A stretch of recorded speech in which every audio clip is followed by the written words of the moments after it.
Ahí ya empezó a grabar. Muy bien. Iniciamos. Ok, yo voy a iniciar.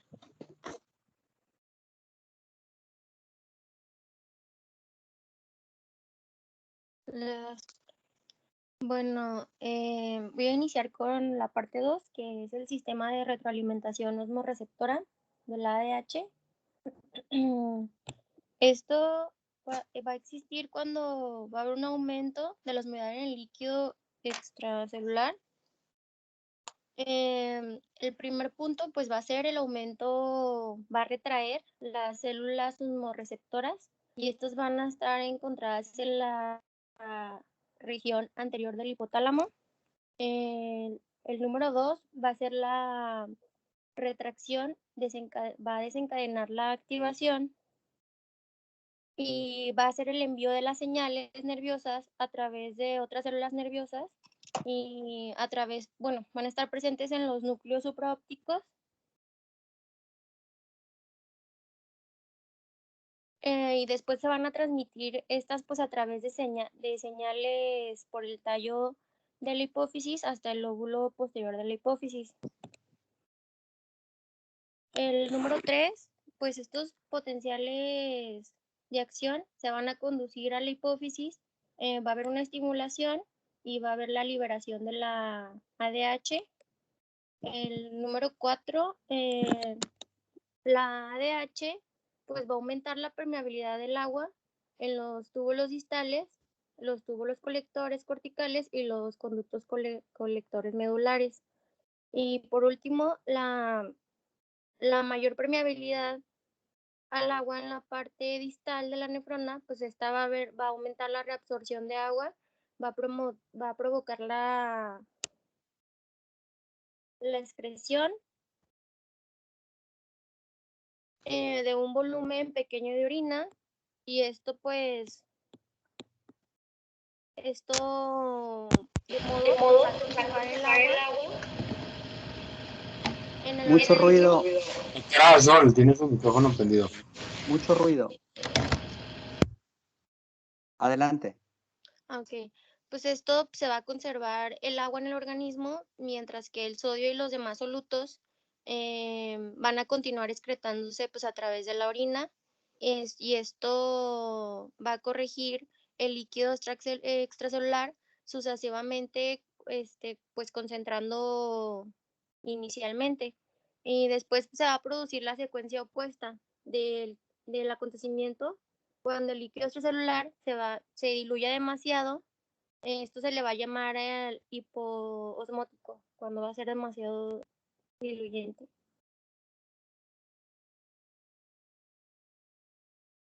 ¿Las porfis, Alexander? ¿Es Mildred? Sí, doctor. ¿Quién está manejando el sistema?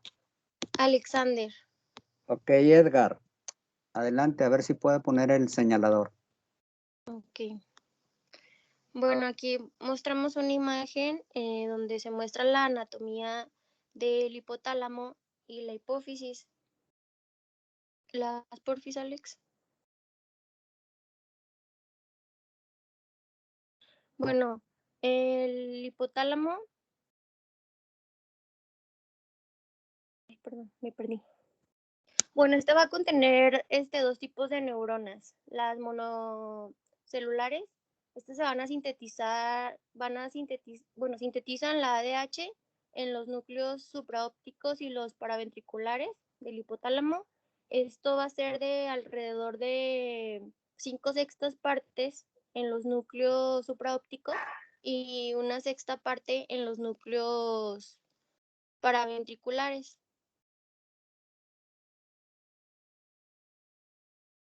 Ya una vez sintetizada la ADH, pues aquí los axones de las neuronas los van a transportar hacia sus extremos, que terminan en el lóbulo posterior de la hipófisis. Ya cuando se estimulan los núcleos supraópticos y paraventriculares, va a haber un aumento de la osmolaridad. Los impulsos van a llegar hasta estas terminaciones nerviosas, lo que va a cambiar la permeabilidad de sus membranas, y pues esto va a haber un aumento, va a aumentar la entrada de calcio La ADH también va a ser almacenada en vesículas y estas se van a liberar en respuesta al calcio. Va a ser la respuesta rápida al estímulo osmótico. Va a aumentar la concentración en el plasma y esta va a alterar la secreción renal de agua.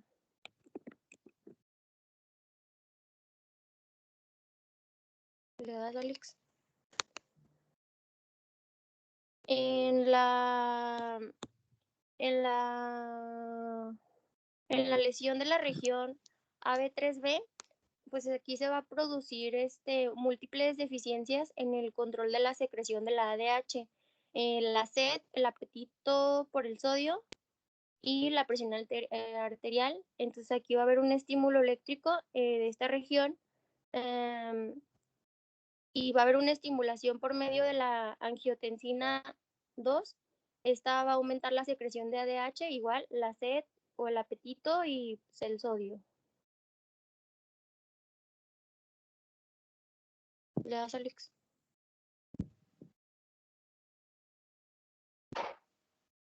Alex. Bueno,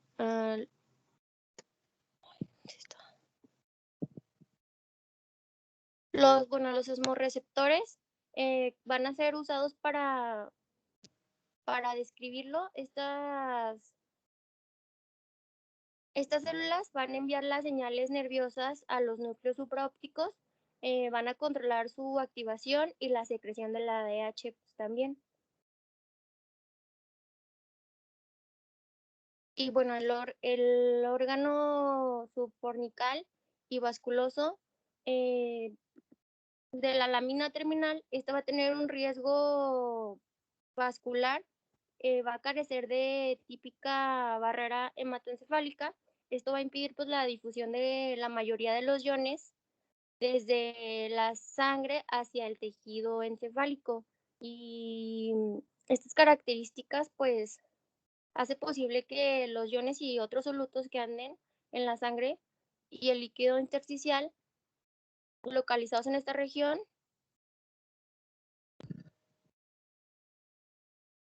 va a haber una respuesta rápida de los osmorreceptores hacia el líquido extracelular y pues va a controlar la hormona y la sed.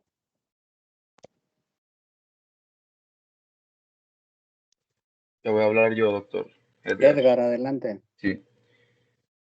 Bueno, pues la liberación de la ADH es controlada por reflejos cardiovasculares a consecuencia de reducción de la presión arterial o del volumen sanguíneo, como son los reflejos vasoreceptores arteriales y los reflejos cardiopulmonares que ya vimos en el capítulo pasado. Además, pues de estos dos existen otros dos estímulos que incrementan la secreción de ADH. Cuando hay reducción, como aquí observamos, cuando hay reducción de la presión arterial y del volumen sanguíneo, como pues cuando lo que ocurre con una hemorragia, el aumento de secreción de ADH aumenta la reabsorción de los líquidos en los riñones y esto permite normalizar la presión y el volumen sanguíneo. En la figura podemos observar que una reducción en el volumen sanguíneo o un aumento en la osmolaridad del líquido extracelular pues estimulan la secreción de ADH. Sin embargo, la ADH es más sensible a pequeños cambios porcentuales en la osmolaridad que en el volumen sanguíneo. El libro pues, nos pone de ejemplo que un cambio de 1% en la osmolaridad plasmática es suficiente para aumentar las concentraciones de ADH y por el contrario en la sangre necesitamos perder un volumen de alrededor de 10% para que haya un aumento en las concentraciones de ADH. Pues aquí como lo podemos observar en la horizontal tenemos el cambio porcentual y en la vertical el ADH plasmática. Aquí pues hay un cambio porcentual menor y podemos ver que la ADH plasmática pues se eleva bastante, mientras que acá pues necesitamos un cambio pues necesitamos un cambio porcentual mayor para que pues la liberación de la ADH sea notoria.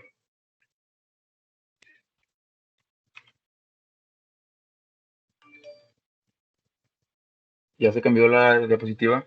Ahí ya. Ok. Bueno, pues la secreción de ADH también se ve afectada por otros estímulos del sistema nervioso central, fármacos y hormonas. Por ejemplo, las náuseas son pues, un fuerte estímulo para la liberación de ADH, que puede aumentar hasta 100 veces más de lo normal tras el vómito. Ay, perdón, se cambió. No voy a entrar en mucho detalle, pero pues es necesario saber que hay pues, otros factores como los que se observan aquí en la tabla, que aumentan la ADH y otros que reducen la ADH, como lo son los fármacos, o sea, el alcohol, la clonidina, pues son fármacos que reducen la ADH y hay otros fármacos que la aumentan.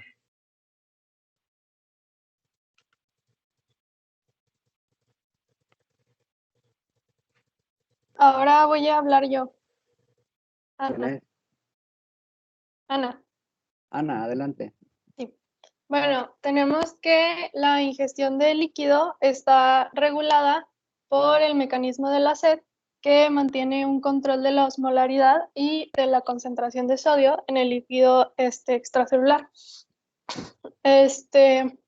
Muchos de los factores que estimulan también la secreción de ADH aumentan la sed, y esto se define como un deseo consciente de agua. La misma zona del tercer ventrículo que libera hormona antidiurética también estimula la sed. Y también hay una pequeña zona en el núcleo preóptico que incita a beber mientras el estímulo dure. Y estas zonas se denominan en conjunto centro de la sed. El centro de la sed tiene neuronas que responden a la administración de soluciones hipertónicas de sal, estimulando la búsqueda de agua, y funcionan como osmorreceptores para activar el mecanismo de la sed. Luego tenemos que hay diferentes estímulos de la sed. Uno de los más importantes es el aumento de la osmolaridad del líquido extracelular, que provoca una deshidratación intracelular en los centros de la sed, que pues, estimulan la sed. Luego tenemos otro que es la disminución del volumen de líquido extracelular y la presión arterial. Estos también estimulan la sed. También está la pérdida del volumen sanguíneo, que puede ser por una hemorragia. Al igual que los anteriores, pues estimulan la sed, aunque no cambie su osmolaridad plasmática.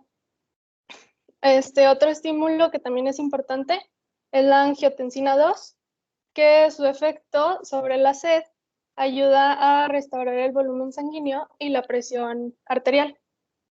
La sequedad de la boca y de la mucosa del esófago también pueden desencadenar una sensación de sed, y los estímulos digestivos o faríngeos pueden influir en la sed. ¿Le puedes dar a la siguiente?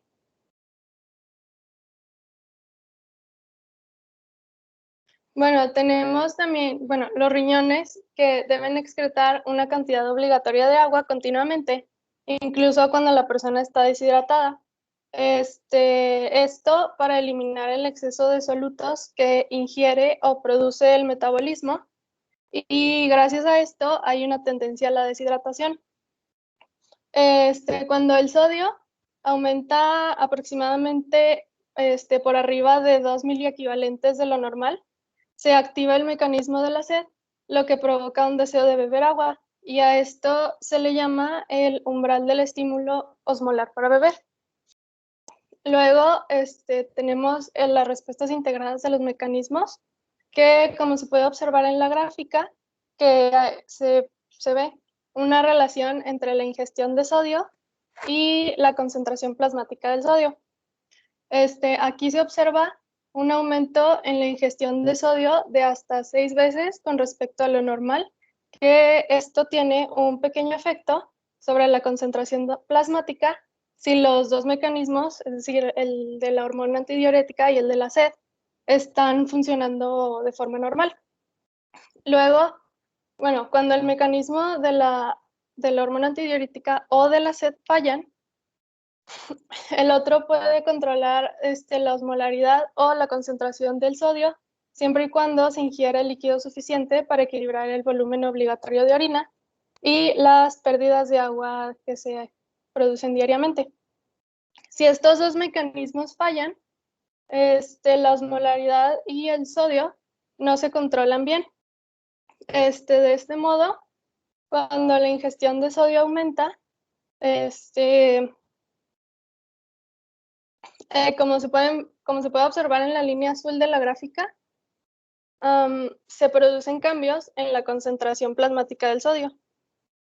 Y esto fue un experimento que se llevó a cabo en perros, donde, bueno, pues la línea roja es cuando los mecanismos funcionan de forma normal y la línea azul es cuando están bloqueados. Y ya es todo. Muy bien, ¿quién sigue? ¿Hay No, más ya no hay. exposición? Ok, ahí está el cierre. Bien, ¿me deja compartir? Sí, doctor.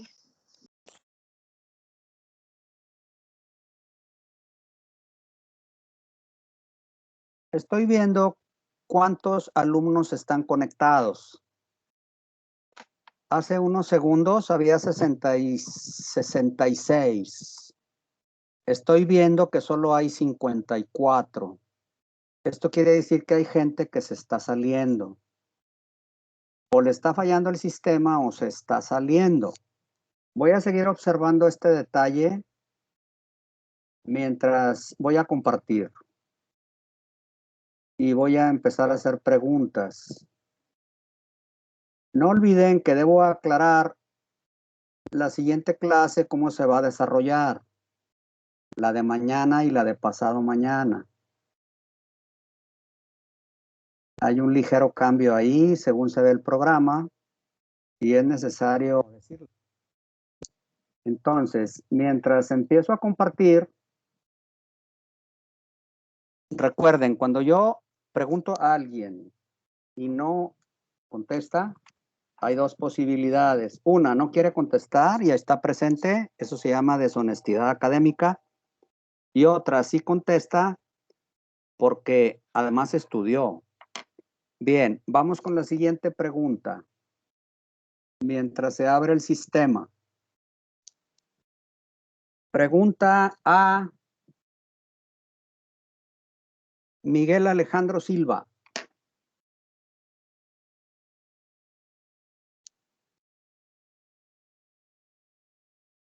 Miguel Alejandro Silva.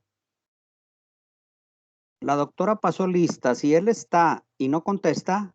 Aquí estoy, doctor. ¿Y por qué no contesta Miguel Alejandro? Estaba prendiendo el micrófono. A ver. A Miguel Alejandro. Diga 3 iones y 2 moléculas responsables del 95% de la osmolaridad.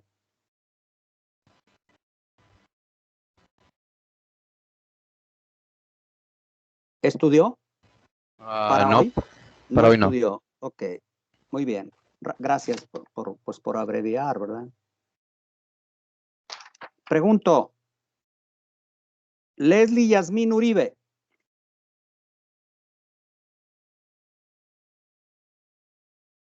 Aquí estoy. Ok, ¿estudió?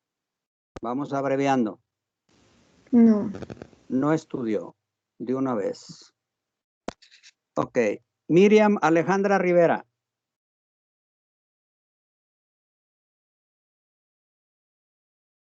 No contesta. Le ponemos falta.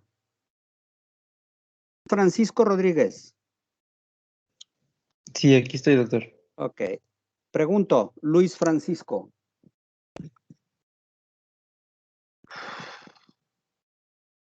Diga 3 iones y 2 moléculas responsables de la osmolaridad en el 95%. Pueden ser sodio, glucosa, urea, ¿qué más? Carnitina. No. 3. Luis Francisco, ¿estudió para hoy? Bueno, sí le di una leída, pero estudiarlo bien, no mucho. Bueno, tiene 5 de calificación, o sea, la mitad. Última pregunta, Ana Sofía Mireles. Aquí, doctor. Ok. ¿En qué parte del hipotálamo se localizan y cuántos son los centros de la sed? Se localizan en la parte posterior y son 2. No. No, no es la respuesta. Ahorita va a ver el detalle. Es importante el dato, porque ya se conocen al menos 5 o 6 lugares y tienen una localización muy precisa. Avanzo. Traigo 12 diapositivas. Tenemos muy buen tiempo, lo vamos a decir despacio. Vamos a ser insistentes y por eso me detengo en los objetivos, porque son las últimas clases sobre esto. ¿Cuáles son los números, los límites del sodio para la concentración extracelular? Los 5 solutos responsables del 95% de la osmolaridad plasmática. Los componentes del sistema osmorreceptor ADH. La localización exacta de esos osmorreceptores en el encéfalo. Los sitios y la síntesis de ADH.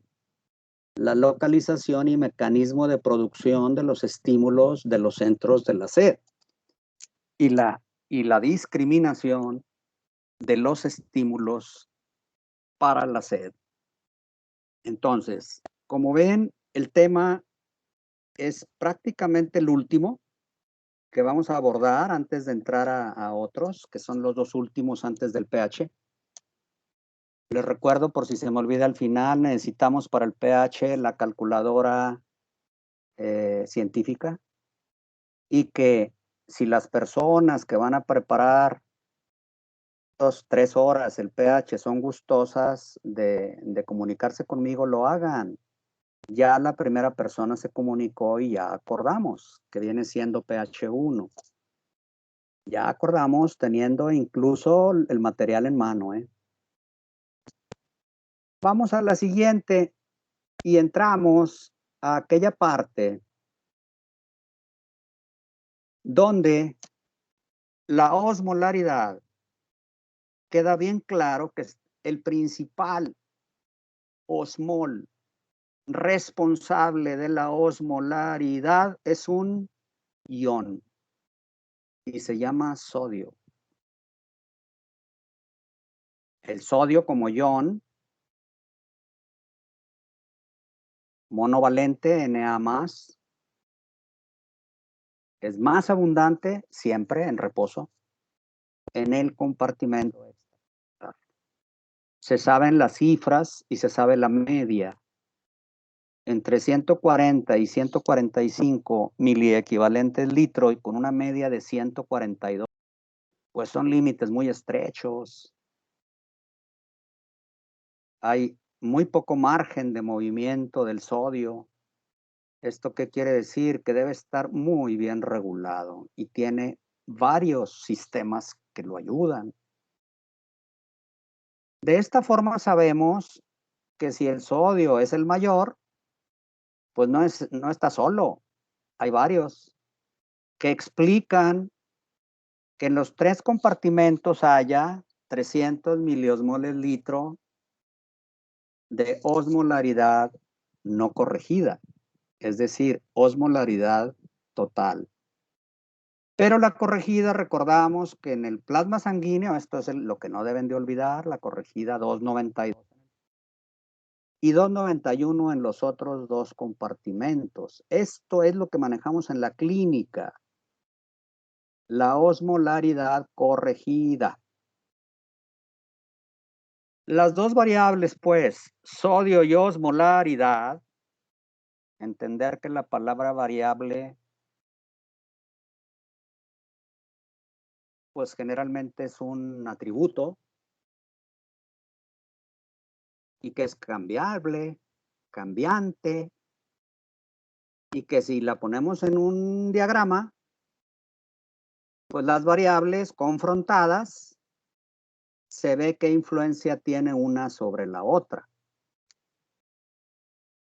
A la osmolaridad le corresponde una cifra que oscila entre 2.91 y 2.92. Corregida.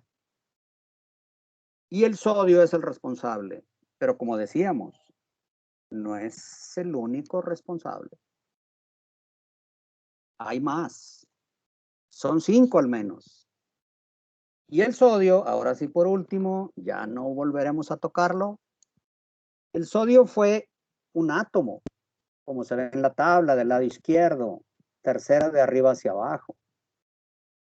Donde está la tabla periódica de los elementos, en color naranja, están en la columna 1, el tercero es el sodio. Y un elemento está hecho de átomos. Entonces, el sodio es un átomo. Pero si ese sodio yo lo pongo aquí en la imagen del lado derecho y le quito un electrón, que es el de la periferia, es el primero que se pierde, pues lo hago ion. Entonces, 11-11, que eran protones, neutrones y electrones como átomo, pasa a 11-11-10 al perder un electrón. Entonces, ahora dominan los protones, que son 11, sobre los electrones, que pasan a ser 10. Por eso es Na+. Domina lo positivos de los protones sobre lo negativo de los electrones, puesto que le falta uno. Ese sodio no está solo. Lo acompañan otros iones. Cloruro, anión, carbonato, anión, y moléculas un poco más grandes, como la glucosa y la urea, que siendo osmoles, esto es, partículas que influyen químicamente, no son iones. Ni la glucosa ni la urea son iones. Estas 5 sustancias no debemos olvidarlas, porque son responsables, como dice el texto 1, del 97 al 99% de la osmolaridad extracelular. Bueno, pero el sodio no lo puede hacer todo. El sodio tiene que ser auxiliado y por eso cuenta con 2 sistemas que son el motivo de la plática de hoy, ADH y SED. Son verdaderos sistemas que regulan la osmolaridad. Por lo tanto, la osmolaridad está regulada por una hormona y un estímulo especial llamado SED. Y que no es sencillo, ¿eh? No ha sido tan fácil de entender la SED. Ya hay estudios en humanos. Se llama tomografía con positrones, que ubican cuando una persona tiene SED, dónde están las células que están trabajando. Y al menos 5 o 6 centros bien localizados en el hipotálamo, alrededor del tercer ventrículo, están los centros de la SED.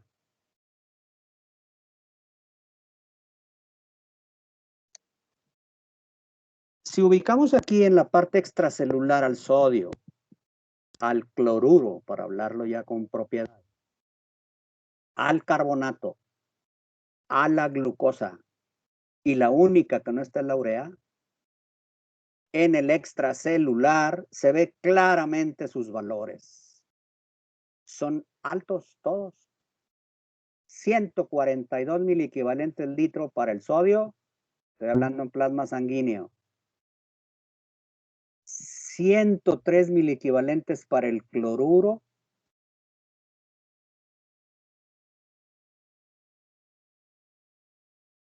varios para el bicarbonato. ¿Cuántos para la glucosa? Además que esta se mide en miligramos.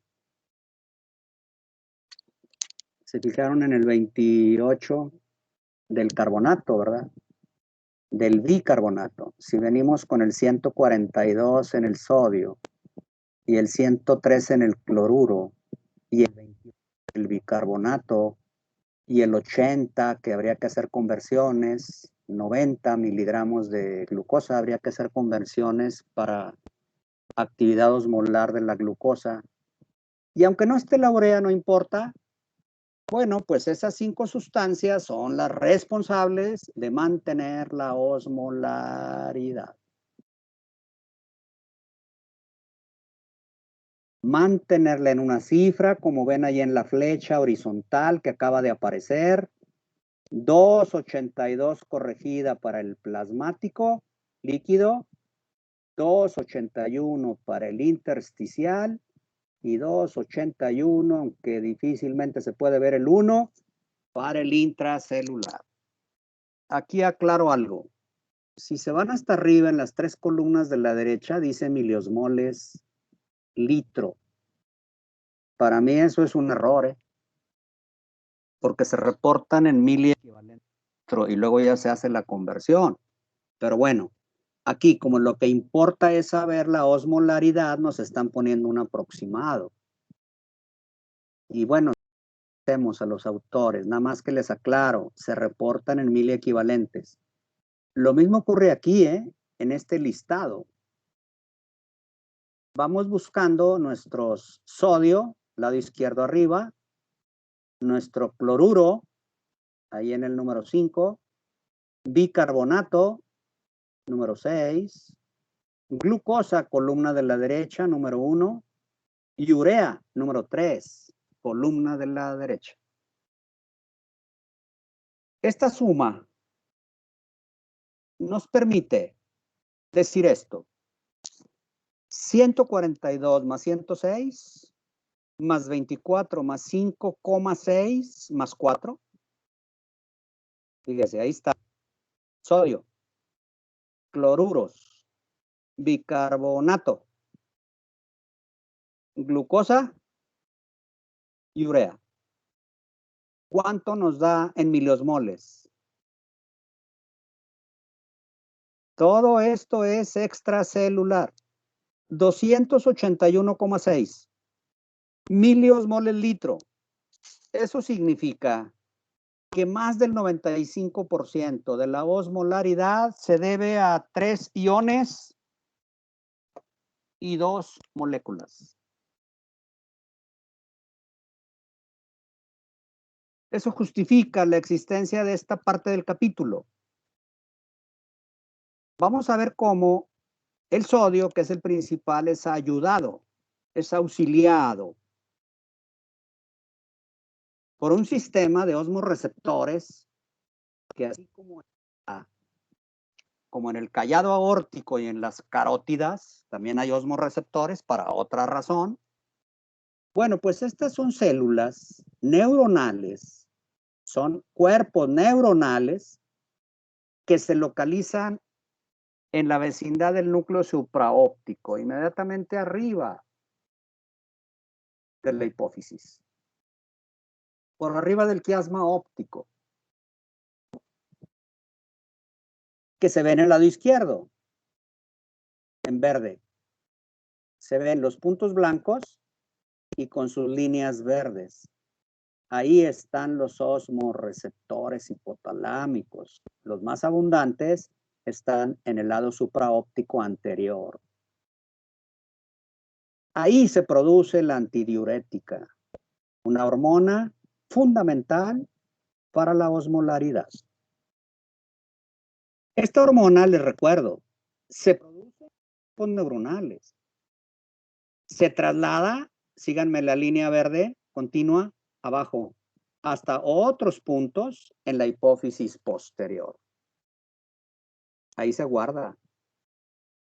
Se produce arriba, en las células de los núcleos supraópticos. pero se almacena abajo. No hace mucho se supo que la hipófisis posterior no es glándula. La hipófisis posterior es una simple bodega. ¿De qué? De antidiurética. Observen, no me he metido con el efecto vasopresor del antidiurético, con el efecto antidiurético, para no hacernos bola. Atrás de este hay otra línea verde que nos está enseñando otros que tienen que ver con la oxitocina, pero no me voy a meter con ella. Simplemente voy a decir, la oxitocina también se produce arriba y se almacena abajo. Por eso decimos, la hipófisis posterior o neurohipófisis no es glándula, es una bodega de antidiurética y oxitocina, hormonas.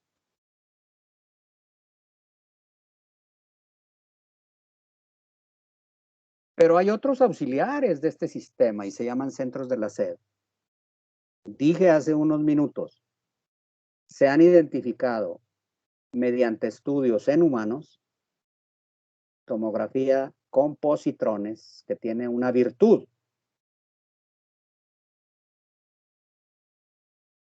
Si nosotros inyectamos glucosa, ciertas sustancias radiactivas, ahí van los positrones, y hacemos un seguimiento a todo el cuerpo de a dónde van esos positrones, se van a dar cuenta en el estudio que se registra en donde hay mucha captación de glucosa con esos positrones. Y cuando una persona es sometida o un animal a intensa sed porque se le deja en ayuno, incluida agua, digo, no es el caso del humano que se le vaya a exigir tanto, ¿verdad? En animales sí se les exige mucho, está permitido éticamente. Los comités de ética lo permiten. Se ha visto y se localiza hasta 5 centros de la sed rodeando el tercer ventrículo, que es el hueco arriba del hipotálamo. Partes laterales y posteriores son los sitios donde hay centros de la sed. Entonces, hay que entender que los centros de la sed, aunque están en el hipotálamo, son totalmente independientes de los osmorreceptores que acabamos de hablar de la ADH. Pero hacen una función muy parecida. Quiero decir, los estímulos que los activan son muy semejantes, porque hay osmolaridad baja o alta y hay cantidad de agua baja o alta. Eso es lo que detectan los centros de la sed. Y entonces decimos, ante excesos o déficits de solutos, aquí yo agregaría, y agua, en el plasma sanguíneo y el líquido cefalorraquídeo, es lo que genera el estímulo en los centros de la sed. De alguna forma, recibe esa información. ¿Cómo funciona, pues, los centros productores de ADH, hormona, y de la sed? Un aumento en la osmolaridad extracelular es detectada en esos centros productores de ADH. O sea, un aumento en la osmolaridad extracelular, o sea, en la concentración de sodio por déficit de agua, otra vez, agua, hay reducción de agua, claro, pues por eso está concentrada el plasma, por reducción de agua, hace que se retraigan los osmorreceptores del hipotálamo anterior, ahí, supraóptico, ahí se estimula, se retraen. ¿Y eso qué hace?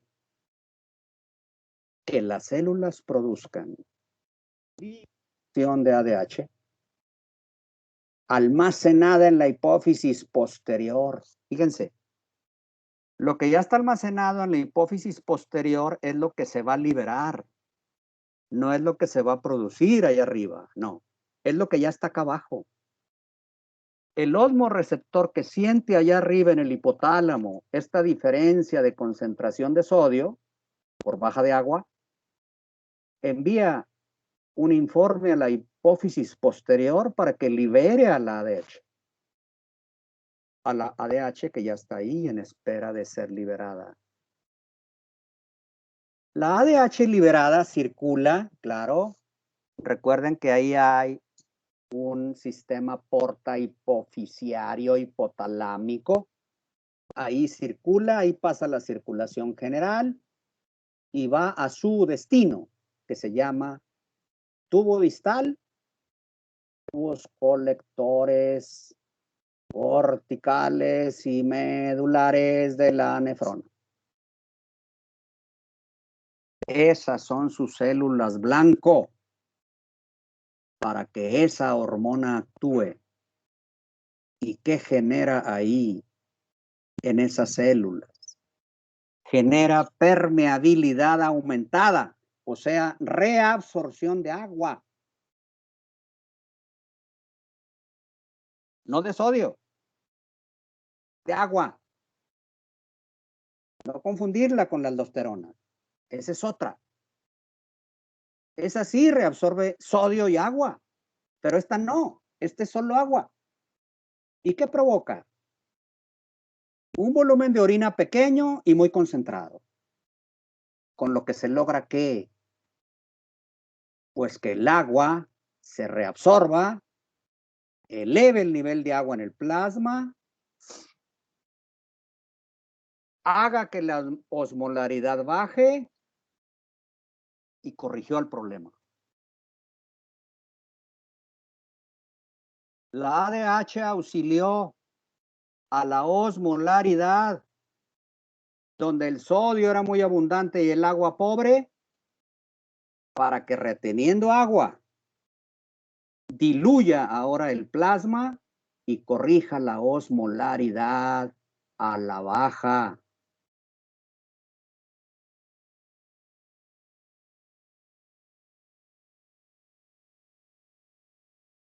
No solo la osmolaridad gobierna la liberación de ADH. No, hay otros. Pregunta de hoy, pregunta que hice hace un rato. La reducción del volumen de sangre y de la presión arterial también generan producción de ADH. Para lo mismo. Para retener agua. Y las náuseas, que es un reflejo bien importante. Aquí se va a entender la importancia de la náusea. La náusea es un reflejo. Es un acto reflejo. Que se gobierna desde la médula espinal. Si yo tengo náusea, genero que se produzca ADH en previsión de que la náusea genere vómito. Y si el vómito es abundante, pierdo líquido circulante. Fíjense, desde la náusea ya se está anticipando que al producirse ADH se evite una deshidratación porque vomitemos varias veces. Qué sabio es ese reflejo. Son un potente estimulador de la liberación de ADH en previsión de la pérdida de líquido por vómito, elevación de la osmolaridad plasmática.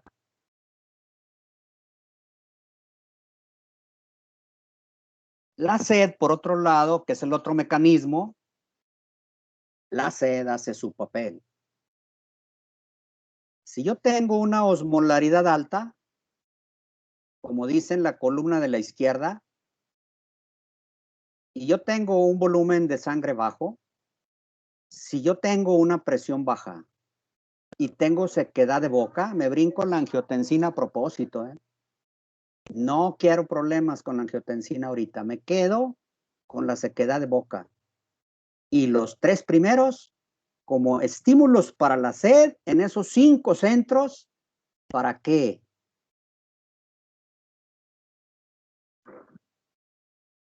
Para que esa sed me haga beber agua y yo meta agua al plasma sanguíneo, porque el agua se absorbe cuando la bebo casi de inmediato en el intestino delgado desde el duodeno. No en el estómago, no, ahí se absorben muy pocas cosas, pero en el duodeno y en el yeyuno se absorbe de inmediato. Con eso se eleva la cantidad de agua en el plasma sanguíneo. Todo lo anterior, que son los mecanismos de la sed, me permite beber agua para elevar agua en el plasma sanguíneo. Pero ¿qué pasa hoy con las sociedades actuales de consumo? Hablo de que todos nosotros somos consumidores. En las sociedades industrializadas actuales, y México es uno de ellos, ya es industrializado y es muy influenciado. Se tiende a consumir mucho sodio, igual que en el norte. Sal común. Todos los alimentos industrializados tienen mucho sodio. Revisen las etiquetas, por favor. Y con todo lo que comemos andamos por arriba de las necesidades normales. Se sabe que tiene relación con incrementos de presión conforme más sodio, y lo hemos dicho en varias clases, conforme más sodio se consuma. Ese deseo se explica si el paciente pues tiene una enfermedad de Addison, que es rara. Pues sí, una enfermedad de Addison te hace que tengas sed día y noche, de acuerdo. Pero si no tienes eso y estás consumiendo agua y sodio, pues ¿a dónde nos lleva? Nos lleva a un consumo exagerado de sodio. Entonces la sociedad industrializada está consumiendo mucho sodio. No es explicable que los esposos de nuestros compañeros vecinos o le pongan o permitan que pongan, si es que ellas no preparan los alimentos, porque así hay ya hoy mujeres, ya no preparan nada. Permitan que le pongan demasiada sal al cocinar los alimentos, pero esto no es lo más grave. Lo más grave está abajo, miren.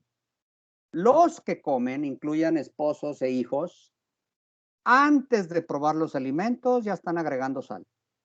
Y es una costumbre arraigada. Vayan a cualquier familia. Y por esta conducta, en lugar de ingerir 6 gramos, que es lo máximo recomendable, están ingiriendo 10 gramos o más, hasta 18 gramos. Y por eso la hipertensión arterial, y por eso el que es hipertenso, pues no se controla. Por eso decimos que el hipertenso no debería consumir más de 3 gramos en 24 horas de sodio. Casi para terminar, voy a pedirle, porque tenemos un minuto, quiera de ustedes que me ayude a leer el cierre. Quien quiera, adelante. Dios mío, se me salió y yo no hice nada para que saliera. ¿Ustedes lo ven? ¿El cierre? Sí, aún se ve. ¿Sí lo ven? Sí, doctor. Ah, pues Sí, léanlo. sí se ve. Ándele, yo no lo veo, pero léanlo. El sodio es el ion más abundante del compartimento extracelular. Está regulado en Compartimento. del compartimento extracelular y está regulado en límites tan estrechos como 140 a 145 mil equivalentes por litro, con una media de 142.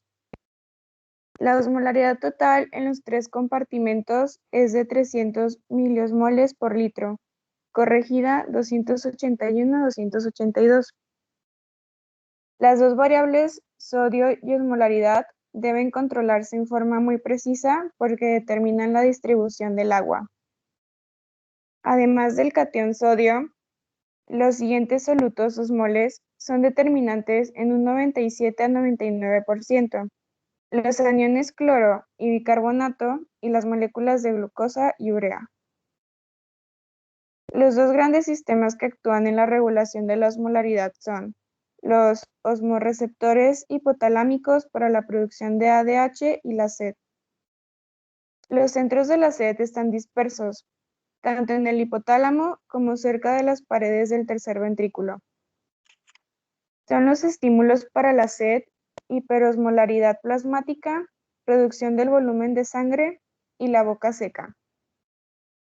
Los osmorreceptores se localizan en la vecindad de los núcleos supraópticos, donde se sintetiza la hormona ADH. El mecanismo de acción de la hormona ADH es aumentar la reabsorción de agua en los túbulos distales y colectores de la nefrona. La hormona ADH, cuando se produce y libera, se traslada y almacena en el lóbulo posterior de la hipófisis. ¿Terminó? Sí, doctor. ¿Hay algún error? ¿Alguien ve un error en este cierre?